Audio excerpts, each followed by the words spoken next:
Hi everybody, welcome to another Black Rock Grill video. We do get inquiries from people asking what are the best steaks to cook on a rock. Thing about cooking a steak, make sure that you allow the steak to come up to room temperature. The other thing that we're going to talk about is the thickness of the steak. The thicker the steak, the better the cook on the rock. Right, let's talk about the tomahawk. This steak, you're going to need the bigger rock. It's a rib steak, it's on the bone, this is the whole rib. This is good for 2-3 people. It's an enormous steak, excellent to grill on the rock.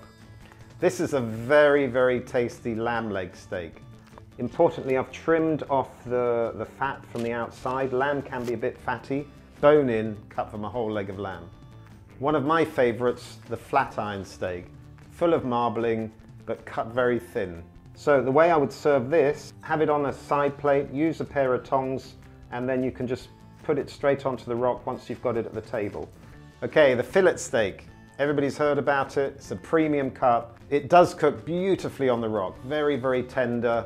It's not one of my personal favorites. I like something with a bit more marbling through it. Beautiful steak on the stone, if that's the steak that you enjoy. Right, the sirloin steak, or similar one, the New York strip. Usually comes with a strip of fat across the top of it.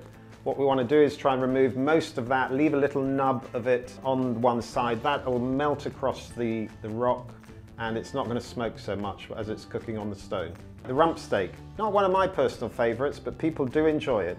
It's got a bit of chew to it. It doesn't have a great deal of marbling, but it does cook beautifully on the rock. Another really tasty steak, the ribeye, cut quite thick, lots of marbling, melts across the rock, very tasty.